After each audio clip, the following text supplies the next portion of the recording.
Welcome back in our channel education hub for all. आप लोगों का फिर से बहुत बहुत अभिनंदन आपके अपने channel education hub for all में। तो चलिए, जो भी नए हैं फटाफट क्या करें, सब्सक्राइब कर ले, बेल आइकन को प्रेस कर ले ताकि कोई भी नोटिफिकेशन आप तक जल्द से जल्द पहुंच सके। और आप लोग लाइक और कमेंट करने में बहुत कंजूसी करते हैं, तो कृपया करके लाइक और कमेंट जरूर करें, जिससे प्रोत्साहन मिलती है वीडियो बनाने में।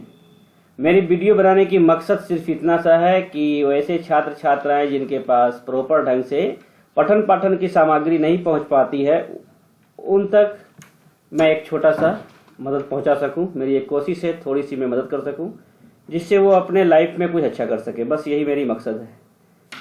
होता क्या है, रूरल एरियाज में टाइमली पठन पाठन सामग्री जो है वो नहीं पहुंच पाती है, जिस कारण से भावी छात्र छात्राएं अपने भविष्य में कुछ अच्छा नहीं कर पाते, थोड़े थोड़े से के लिए पीछे रह जाते हैं। तो इसलिए बस मेरी एक छोटी सी मकसद है कि मैं उनका सहायता कर सकूं, एक माध्यम बनूं। चलिए हम लोग अब स्टार्ट करते हैं। आज का हमारा प्रतियोगिता दर्पण का थर्ड पार्ट है अंतर्राष्ट्रीय घटनाक्रम। अंतर्राष्ट्रीय घटनाक्रम हम लोग आज करने जा रहे हैं। राष्ट्रीय हम लोग कर चुके हैं, आज हम लोग इंटरनेशनल जो इशू है इसको देखेंगे।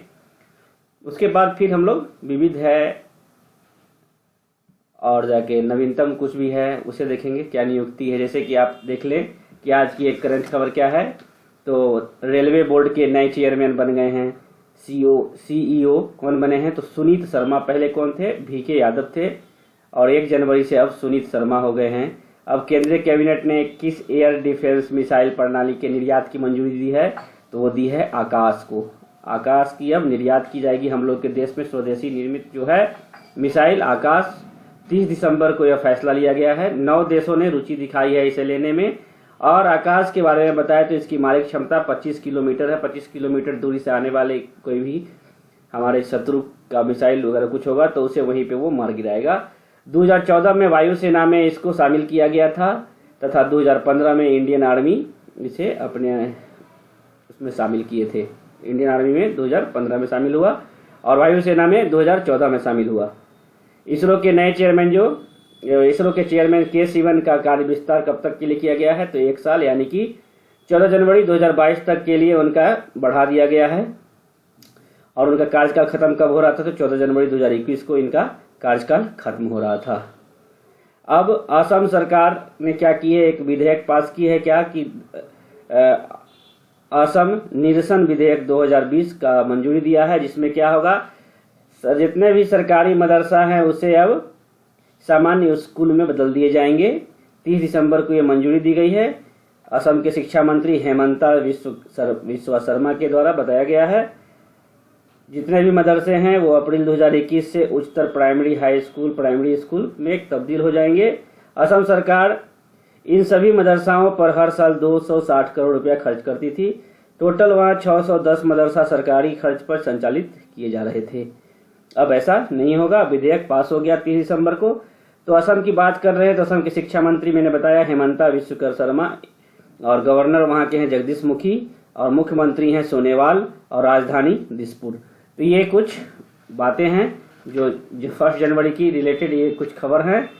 आतंकवाद सूचकांक ग्लोबल टेररिज्म इंडेक्स में भारत का जो है 8वां स्थान है, 7वां पाकिस्तान का है। भारत 8वां स्थान पे, स्कोर है पॉइंट है 7.353। आतंकवाद से प्रभावित देशों के बारे में बताया जा रहा है इसमें। भारत के पड़ोसी देश की बात कर ले तो श्रीलंका, नेपाल, बांग्लादेश, चीन, भूटान, पाकिस्तान। श्रीलंका 20वां स्थान पे है, नेपाल 27वां स्थान पे है, बांग्लादेश 33वां स्थान पे है, चीन 53वां स्थान पे, सबसे वो है भूटान 135वां, और पाकिस्तान 7वां। मैंने पहले बता दिया था। वर्ष 2019 में आतंकवाद के कारण 277 लोग मारे गए, 439 लोग घायल हुए, 558 घटनाएं दर्ज कराई गई। Institute of engineering and technology ने नए वर्ष इंजीनियरिंग पुरस्कार किसे दिया, तो VK यादव रेलवे बोर्ड के पूर्व चेयरमैन को दिया। 96वें तानसेन संगीत समारोह में 2020 का तानसेन सम्मान किसे मिला, तो पंडित सतीश व्यास को मिला। ये संतूर वादक हैं, मध्य प्रदेश सरकार के द्वारा इन्हें दिया गया। मध्य प्रदेश ग्वालियर में यह समारोह हुआ था, 26 से 30 दिसंबर तक आयोजित किया गया था। ये हर साल होता है, इसका आयोजन हर साल किया जाता है। चलिए, तो ये कुछ खास बातें थी, मैं आपको बता दिया। अभी बहुत जगह के क्या हुए हैं, न्यायाधीशों का तबादला हुआ है, नए न्यायाधीश नियुक्त हुए हैं। तो आंध्र प्रदेश के जो नए न्यायाधीश हैं, चीफ जस्टिस हैं, अरुण कुमार गोस्वामी हैं। इसके पूर्व में ये कहाँ थे, सिक्किम हाई कोर्ट के चीफ जस्टिस थे। 31 दिसंबर को इनकी जिम्मेदारी दी गई है। कहाँ की, तो आंध्र प्रदेश की। आंध्र प्रदेश की बात कर रहे हैं तो यहाँ के मुख्यमंत्री कौन है, वाई एस जगनमोहन रेड्डी, और गवर्नर विश्वभूषण हरिचंदन। सिक्किम के हाई कोर्ट के भी नए चीफ जस्टिस बने हैं 2020 में। कौन बनाए गए हैं, तो जितेंद्र कुमार माहेश्वरी, ये पूर्व में आंध्र प्रदेश के चीफ जस्टिस थे। 31 दिसंबर को ट्रांसफर हुआ है इनका, और सिक्किम हाई कोर्ट में ये हैं तैनात किया गया है। मुख्यमंत्री कौन है सिक्किम के, तो प्रेम सिंह तमांग हैं, और गवर्नर कौन है, गंगा प्रसाद हैं। उत्तराखंड हाई कोर्ट के भी नए चीफ जस्टिस बनाए गए हैं, राघवेंद्र सिंह चौहान, और इससे पूर्व तेलंगाना के चीफ जस्टिस थे। तेलंगाना की बात, उत्तराखंड की बात कर रहे हैं तो उत्तराखंड के मुख्यमंत्री हैं त्रिवेंद्र सिंह रावत, और गवर्नर हैं बेबी रानी मौर्य। मध्य प्रदेश में भी चीफ जस्टिस बदले गए हैं, मोहम्मद रफीक बने हैं वहां के। इससे पूर्व उड़ीसा हाई कोर्ट में चीफ जस्टिस थे। उड़ीसा की बात, मध्य प्रदेश की बात हो रही है तो वहां के कौन है, मुख्यमंत्री शिवराज सिंह चौहान, गवर्नर आनंदीबेन पटेल। अब बात कर ले हम तो मद्रास हाई कोर्ट का भी वो हो गया है, मद्रास तमिलनाडु। संजीव बनर्जी बने हैं यहाँ के चीफ जस्टिस, और इससे पहले कलकत्ता हाई कोर्ट में जज थे, चीफ जस्टिस नहीं थे, याद रखिएगा, वो जज थे। मुख्यमंत्री के पिलानी स्वामी हैं, गवर्नर बनवारी लाल पुरोहित। उड़ीसा हाई कोर्ट के नए चीफ जस्टिस कौन हैं, तो डॉक्टर एस मुरलीधर बने हैं। इससे पूर्व पंजाब एवं हरियाणा हाई कोर्ट के जज थे। मुख्यमंत्री उड़ीसा के नवीन पटनायक हैं, governor Ganeshi Lal. Telangana high court के नए चीफ जस्टिस कौन है, हिमा कोहली। इससे पूर्व दिल्ली हाई कोर्ट में जज थी। मुख्यमंत्री के चंद्रशेखर राव तेलंगाना, और गवर्नर तमिलसई सुंदर राजन हैं। जम्मू कश्मीर हाई कोर्ट के नए चीफ जस्टिस बने हैं पंकज मीठल एम मीठल, और उपराज्यपाल मनोज सिन्हा हैं। तो ये कुछ खास बातें थी 1 जनवरी की, जिसे मैंने आपके साथ साझा किया। अब आगे बढ़ते हैं, राष्ट्रीय घटनाक्रम जो है हमारा, हम इसे देखते हैं। और इसमें क्या है, इसे हम, ये वीडियो को अच्छे से सुनिएगा। टोटल इंपॉर्टेंट खबर है आज की 1 तारीख की, 2 की मैं नेक्स्ट वीडियो में बताऊंगा। तो चलिए अंतर्राष्ट्रीय घटनाक्रम को हम लोग देखें विस्तार से, क्या है और नहीं है, आगे देखते हैं। चलिए, अमेरिका पेरिस समझौता से हटा। अमेरिका जो है पेरिस के समझौते से हट गया। जापान में सम्राट नारुहितो के छोटे भाई आकिशिनो को युवराज का दर्जा दिया गया है। आकिशिनो को जापान में सम्राट नारुहितो के भाई हैं, छोटे भाई आकिशिनो को युवराज का दर्जा दिया गया है।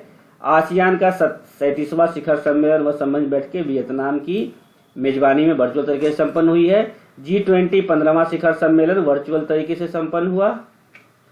ब्रिक्स का 12वां शिखर सम्मेलन रूस की मेजबानी में वर्चुअल तरीके से हुई। संघाई सहयोग संगठन के प्रमुख शासन एवं प्रमुख के शिखर सम्मेलन रूस व भारत की मेजबानी में वर्चुअल मोड में संपन्न हुई। संघाई सहयोग संगठन के शासन प्रमुख शिखर सम्मेलन भारत की मेजबानी में संपन्न हुई। कल्जमर्ग भारत आभासी शिखर सम्मेलन, भारत इटली आभासी शिखर सम्मेलन, एपेक शिखर सम्मेलन 2020 वर्चुअल संपन्न तरीके से हुई। चंद्रमा की सतह से चट्टानों के नमूने लाने के लिए चीन के चांग-ई 5 मिशन का लैंडर चंद्रमा की सतह पर उतरा। डेमोक्रेटिक पार्टी जो बाइडेन होंगे अमेरिका के नए राष्ट्रपति। ये सब पुराना ही है लेकिन जनवरी 2021 में बता रहा है। ठीक है, इसे मोटा मोटी हम लोग देख लिए। तो आइए अब समझ ले क्या है अमेरिका पेरिस समझौते से हटा, क्या है नहीं है। तो संयुक्त राज्य America United nation framework convention on climate में हम लोगों ने देखा क्या कि क्लाइमेट चेंज UNFCCC के तहत दिसंबर 2015 में स्वीकृति पेरिस समझौते से नवंबर 2020 में अलग हो गया। मतलब पेरिस जो है, अमेरिका जो है पेरिस समझौते से अलग हो गया। तो आगे हम लोग देखते हैं, इसके बारे में चर्चा करते हैं क्या है और नहीं है।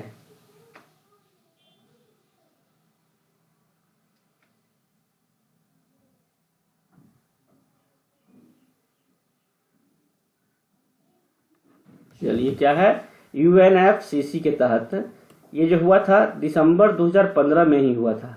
ये क्या है, नेशंस फ्रेमवर्क ऑन क्लाइमेट पे चर्चा थी, जिसमें स्वीकृति पेरिस समझौते से नवंबर 2020 में अलग हो गया। कौन, तो अमेरिका। ग्रीन हाउस गैसों के उत्सर्जन के कटौती के संबंध में इस पेरिस जलवायु समझौते को अमेरिकी हितों के प्रतिकूल बताते हुए इससे हटने का इरादा अमेरिकी राष्ट्रपति डोनाल्ड ट्रंप के समय की बात है कई बार व्यक्त किया था। अंततः इससे अलग होने की घोषणा 1 जून 2017 को ही इन्होंने कर दी। इसके साथ ही संयुक्त राष्ट्र संघ को ट्रंप प्रशासन के औपचारिक रूप से 5 नवंबर 2019 को अधिसूचित कर दिया गया था।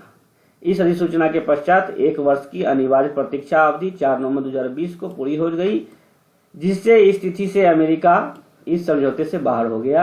यानी 4 नवंबर 2022 से इस समझौते से, पेरिस समझौते से बाहर हो गया। यही कुछ थी। आगे अब देखते हैं क्या है। जापान के सम्राट नारुहितो के छोटे भाई आकिशिनो को युवराज का दर्जा मिला है। जापान में राज सिंहासन का उत्तराधिकारी क्राउन प्रिंस के औपचारिक रूप से 8 नवंबर 2020 को घोषणा किया गया। 53 वर्षीय प्रिंस आकिशिनो अप्रैल 2019 में सम्मानपूर्वक सेवा मुक्त हुए। सम्राट आकिहितो के छोटे पुत्र आकिहितो ने राजगद्दी त्याग कर अपने बड़े पुत्र नारुहितो, जिन्हें युवराज का दर्जा उस समय प्राप्त था, को सम्राट बनाया था। नारुहितो को सम्राट बनाए जाने के पश्चात युवराज का पद रिक्त था, तो अब इसे बनाया गया है। ठीक है, बस इसमें मोटा मोटी वही समझ लीजिए कि राजगद्दी का उत्तराधिकारी बन गया है। अप्रैल 2020 में होना था, किंतु कोरोना संक्रमण चलते इसे आगे बढ़ा दिया गया था। ठीक है, जापानी राजगद्दी के उत्तराधिकारी के 3 घोषित नामों में पहला नाम आकिशिनो का ही था। उसके पश्चात 2 नाम क्रमशः थे उनके ही पुत्र 14 वर्षीय हिसाहितो एवं पूर्व सम्राट आकिहितो के 84 वर्षीय छोटे भाई प्रिंस हिताची का नाम था। लेकिन इनका नाम पहले था आकिशिनो को, इन्हें ही जापान की। उल्लेखनीय है कि जापान के राजशाही नियमों के तहत राजगद्दी का अधिकार केवल पुरुषों को ही दिया जाता है। पितृसत्तात्मक महिलाएं इसके लिए पात्र नहीं हैं। इसी के चलते सम्राट नारुहितो की एकमात्र संतान 18 वर्षीय आइको क्राउन प्रिंस के दर्जे के लिए पात्र नहीं है। उनकी पुत्री थी, नहीं हो पाई। नए युवराज फूमिहितो की 2 पुत्रियों माको व काको भी वारिस नहीं बन सकती। आसियान का जो 37वां शिखर सम्मेलन संबंधित बैठक वियतनाम में हुआ पूरा। ये क्वेश्चन इस पर पूछा भी गया है 66 में। ठीक है, तो इस टाइप की क्वेश्चन आती है, तो ये देखा हुआ चीज है। आसियान शिखर सम्मेलन देख लीजिए 1976 में 23 से 24 फरवरी बाली इंडोनेशिया में हुआ था। तो इस तरह से होते होते देखिए अब हम लोग यहाँ पे आ जाते हैं जो इम्पोर्टेंट है। 19 से ले लेते हैं 20 से 23 जून 19 बैंकॉक में 2019 में हुआ, थाईलैंड में। 31 अक्टूबर से 4 नवंबर 2019 फिर बैंकॉक थाईलैंड में ही हुआ। 26 जून 2020 वियतनाम की मेजबानी यह सम्मेलन वीडियो कॉन्फ्रेंसिंग के माध्यम से की गई है, ऑनलाइन संपन्न हुई है। वियतनाम इसकी अध्यक्षता किया है। 12 नवंबर 2020 को वियतनाम की मेजबानी वीडियो कॉन्फ्रेंसिंग के माध्यम से संपन्न हुई। और अप्रैल मई 2021 में जो होगी, अप्रैल और मई में होगी। 2021 में कहाँ होगी? ब्रुनेई प्रस्तावित है, ब्रुनेई में प्रस्तावित है। ये इंपॉर्टेंट हो जाता है, ब्रुनेई में होगी 2021 अप्रैल मई में। और अक्टूबर नवंबर 2021 में भी प्रस्तावित ब्रुनेई है। आप इसे देख लेंगे अच्छे से। वर्चुअल सम्मेलन है, ये पूर्वी एशिया सम्मेलन को संबोधित करते भारतीय प्रधानमंत्री या देखिए संबोधन किए हैं।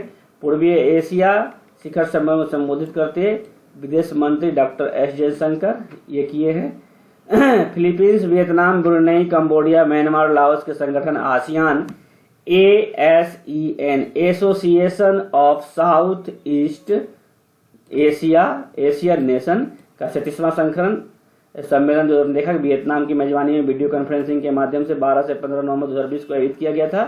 कोविड-19 महामारी के चलते इस समूह का पिछला 36वां शिखर सम्मेलन वियतनाम की ही मेजबानी में 26 जून 2020 को की गई थी। 36वां भी वियतनाम ही किया। ठीक है, ये एक सम्मेलन हुआ है रिसेप ईस्ट एशिया शिखर सम्मेलन में आरसेप शिखर बैठक की आज भी शामिल है।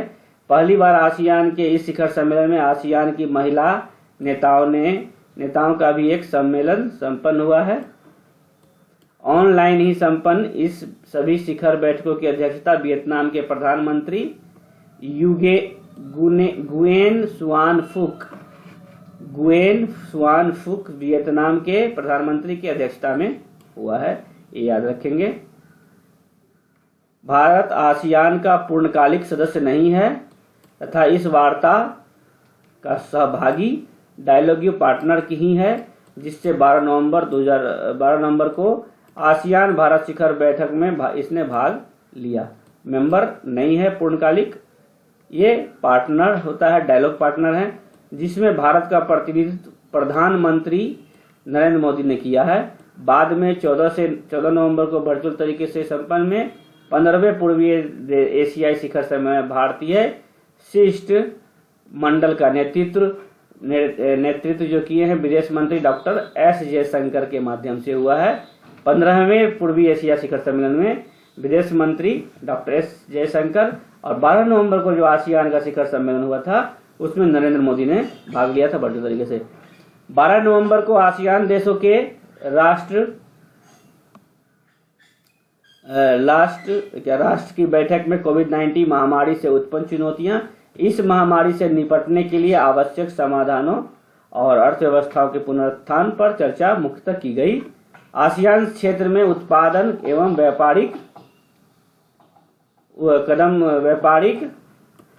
गतिविधियों कदम उठाने के लिए मंथन सम्मेलन में किया गया। ये पूर्वी सागर ईस्ट सी को शांति, स्थिरता, मैत्री और सहयोग का सागर बनाते हुए इस क्षेत्र के नेविगेशन व एविएशन की स्वतंत्रता तथा इस क्षेत्र में समस्त गतिविधियां समुद्र संबंधी नियमों के 1982 के संयुक्त राष्ट्र कन्वेंशन UNCLOS अनक्लोस के अनुरूप ही होने का आह्वान आसियान नेताओं ने किया। इसके बाद प्रस्ताव पर सहमति बनी और साइन हुआ। आसियान के 10 से 5 अन्य राष्ट्रों जैसे ऑस्ट्रेलिया, चीन, जापान, दक्षिण कोरिया व न्यूजीलैंड के बीच स्वतंत्र व्यापार के लिए RCEP regional comprehensive economic partnership पर एक हस्ताक्षर शिखर सम्मेलन की सबसे बड़ी उपलब्धि रही। आसियान भारत 17वीं शिखर बैठक आसियान के 37वें शिखर सम्मेलन के साथ ही भारत के साथ आसियान की 17वीं शिखर बैठक 12 नवंबर 2020 को वर्चुअल तरीके से संपन्न हुई। आसियान के तत्कालीन अध्यक्ष वियतनामी प्रधानमंत्री गुएन सुआन फुक की मेजबानी में संपन्न इस शिखर सम्मेलन में बैठक में आसियान के सभी 10 सदस्य देशों ने हिस्सा लिया, जबकि भारत की ओर से प्रधानमंत्री नरेंद्र मोदी ने भाग लिया था। तो यह याद रखिएगा, किसने भाग लिया था? तो नरेंद्र मोदी, हमारे प्रधानमंत्री श्री नरेंद्र मोदी ने भाग लिया था। और भारत के साथ रणनीतिक साझेदारी बढ़ाने की दिशा में चर्चा इस सम्मेलन में हुई। कनेक्टिविटी, व्यापार एवं निवेश, शिक्षा, समुद्री सहयोग व क्षमता निर्माण आदि के अतिरिक्त कोविड-19 से संबंधित विषयों पर भी मंथन इसमें किया गया था। श्री मोदी ने कहा कि आसियान शुरू से ही भारत की एक टेस्ट पॉलिसी का मूल केंद्र रहा है तथा एक समृद्ध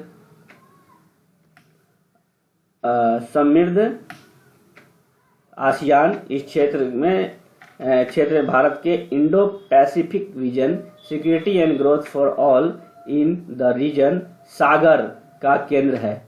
आसियान व भारत के बीच अधिकाधिक भौतिक एवं डिजिटल कनेक्टिविटी के महत्व को रेखांकित करते हुए इस कनेक्टिविटी के समर्थन के लिए $1 अरब की क्रेडिट लाइन के भारत के प्रस्ताव को उन्होंने दोहराया। यही कुछ विशेष बात थी, आगे देख लें। कोविड-19 प्रक्रिया कोष फंड के लिए डॉलर के योगदान श्री मोदी ने की 2021-25 के आसियान भारत कार्य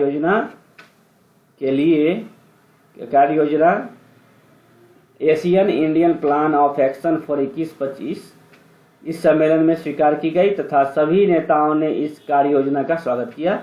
आसियान द्वारा इस तरह की आसियान +1 शिखर बैठक अपने सभी 10 वार्ता साझीदारों के साथ प्रतिवर्ष अपने एक शिखर सम्मेलन में संपन्न की जाती है। आसियान के प्रति वर्ष 2 शिखर सम्मेलन संपन्न होते हैं। इसके तहत 10 वार्ता साझीदारों डायलॉग पार्टनर में भारत के अतिरिक्त ऑस्ट्रेलिया, कनाडा, चीन, जापान, दक्षिण कोरिया, न्यूजीलैंड, रूस, अमेरिका, यूरोपीय संघ शामिल हैं। 15वीं पूर्वी एशिया शिखर सम्मेलन आसियान के 37वें शिखर सम्मेलन के साथ ही 14 नवंबर को संपन्न हुए। 15वें पूर्वी शिखर सम्मेलन में विदेश मंत्रालय जो हैं एस जयशंकर ने सम्मेलन के सभी 18 देशों, आसियान के 10 देशों के अतिरिक्त 8 अन्य देशों ऑस्ट्रेलिया, भारत, चीन, जापान, न्यूजीलैंड, दक्षिण कोरिया, अमेरिका व रूस ने इसमें भागीदारी की। वियतनाम के प्रधानमंत्री गुएन सुआन फुक ने अध्यक्षता की। यही थी बात, ये पहले भी हम लोग देख चुके हैं। अब देख लेते हैं। एवं संप्रभुता का सम्मान होना चाहिए। इसी संदर्भ में हिंद प्रशांत के क्षेत्र की बात भी उन्होंने की। विश्व के समक्ष उभरती चुनौतियों से निपटने के लिए पूर्वी एशिया शिखर सम्मेलन को इसकी 15वीं वर्षगांठ पर और अधिक प्रभावी मंच के रूप में विकसित करने के उपायों पर चर्चा सम्मेलन में की गई। कोविड-19 वैक्सीन को सभी के लिए सुरक्षित एवं प्रभावी उपलब्धि के आपसी सहयोग को सभी ने रेखांकित किया। तीव्र एवं सतत आर्थिक पुनरुत्थान के लिए वैश्विक आपूर्ति श्रृंखलाओं को खुला रखने के आह्वान इसमें किए गए। और यानी 1 विजन 1 आइडेंटिटी 1 कम्युनिटी समूह का आदर्श वाक्य था, मोटो था 1 विजन 1 आइडेंटिटी 1 कम्युनिटी। आसियान का पहला शिखर सम्मेलन इंडोनेशिया में बाली में हुआ था, 1976 में हुआ था। मनीला में 1987 में हुआ था। और शिखर सम्मेलन के पश्चात 5-5 वर्ष के अंतराल पर शिखर सम्मेलन का फैसला किया गया, किंतु 1992 में ही यह 3 वर्ष के अंतराल पर करने का तथा 2001 में से क्या हो गया, प्रतिवर्ष इसे करने का फैसला किया गया। 2007 में से आसियान का शिखर सम्मेलन वर्ष में 2 बार आयोजित होता है। अब 2 बार होता है, इसे हम लोग बाद में देखेंगे। थोड़ा कुछ देख ले इधर। एशिया शिखर सम्मेलन की शुरुआत 2005 से हुई थी। इसमें आसियान के 10 सदस्यों के साथ 8 अन्य राष्ट्र भारत, ऑस्ट्रेलिया, चीन, जापान, न्यूजीलैंड, दक्षिण कोरिया, रूस व अमेरिका शामिल हैं। ये देखिए, ये कंट्री सब शामिल हैं।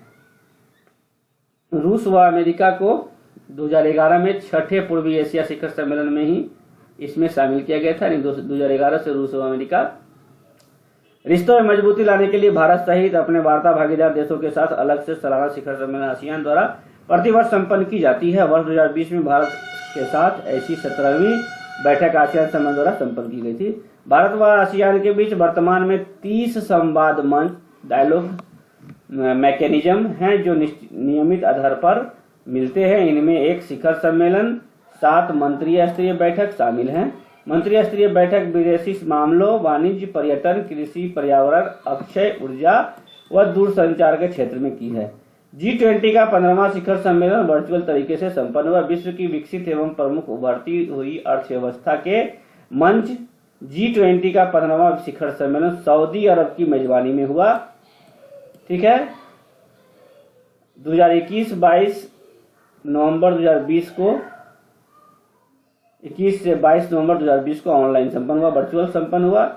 यह शिखर सम्मेलन इन्हीं तिथियों में सऊदी अरब की राजधानी रियाद में करने का मूलतः कार्यक्रम था, किंतु कोविड-19 के महामारी के चलते इसका आयोजन वर्चुअल तरीके से किया गया। यह पहला ही अवसर था जब इस सम्मेलन का आयोजन ऑनलाइन हुआ है। इससे पूर्व 2019 में G20 का पिछला 14वां शिखर सम्मेलन जो है ओसाका में जून 2019 में हुआ था। सभी के लिए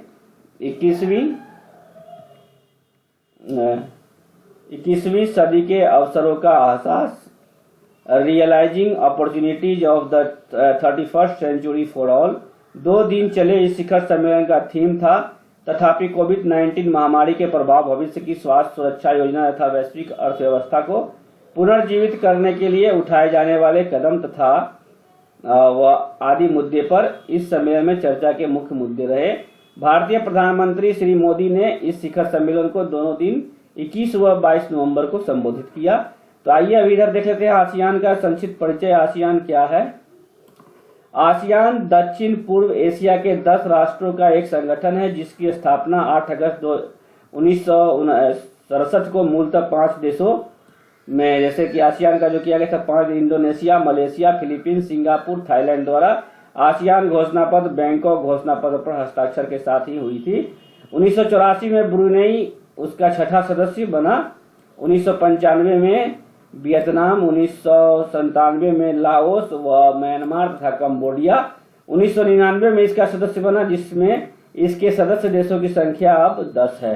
याद रखिएगा आसियान में सदस्य देशों की संख्या 10 है। आसियान देशों का कुल क्षेत्रफल लगभग 45 लाख वर्ग किलोमीटर है, पृथ्वी के कुल क्षेत्रफल का 3% तथा इसके 10 देशों की कुल जनसंख्या लगभग 65 करोड़ है, विश्व की कुल जनसंख्या का 8.5%। 2019 में इन देशों की कुल जीडीपी $2.8 ट्रिलियन था। एशिया के 3 अन्य मजबूत अर्थव्यवस्थाओं चीन, दक्षिण कोरिया व जापान को शामिल करते हुए आसियान +3 का गठन 1997 में किया गया था। आसियान के साथ विश्व की अन्य अर्थव्यवस्थाओं को जोड़ते हुए पूर्वी दक्षिण एशिया, इसे देख लिए आप। अब देखिए 14 दिसंबर 2005 में कुलालंपुर मलेशिया में हुआ था। 15 ये क्या है? पूर्वी एशियाई शिखर सम्मेलन का है। कब कब हुआ यहाँ पे लिस्ट दिया है। और 4 नवंबर 2019 में बैंकॉक थाईलैंड, मैंने पहले बता दिया। और 4 नवंबर 2020 में वियतनाम की मेजबानी में वीडियो कॉन्फ्रेंसिंग के जरिए संपन्न हुआ। और 2021 अक्टूबर नवंबर में ये प्रस्तावित है ब्रुनेई में। अब आइए पूर्वी एशियाई सम्मेलन के भागीदार राष्ट्र। आसियान के 10 सदस्य व 8 और अन्य कौन है? आसियान सदस्य है Brunei, Cambodia, Indonesia, Laos, Malaysia, Myanmar, Philippines, Singapore, Thailand व वियतनाम। 1, 2, 3, 4, 5, 6, 7, 8, 9, 10 ये आसियान के सदस्य हैं। और 8 अन्य सदस्य जो है इसमें है ऑस्ट्रेलिया, चीन, भारत, जापान, न्यूजीलैंड, रूस, दक्षिण कोरिया, अमेरिका। रूस अमेरिका को नवंबर 2011 में 6ठे पूर्वी एशिया शिखर सम्मेलन में इसमें शामिल किया गया था। तो ये आज का कुछ इंटरनेशनल खबर है। इसके बाद इसमें और है, ये 2-3 पार्ट में चलेगा। इसे अच्छे से आप देखें, जो इम्पोर्टेंट लगे इसे नोट करें। और चलिए आज का क्लास संपन्न हुआ। और जो भी नए हैं वो क्या करें, सब्सक्राइब कर ले, बेल आइकन को प्रेस कर दे, लाइक जरूर करें। लाइक करने से क्या होती है, प्रोत्साहन मिलती है वीडियो में। चलिए बाय बाय, टेक केयर, अच्छे से पढ़ें, देखें और नोट करें।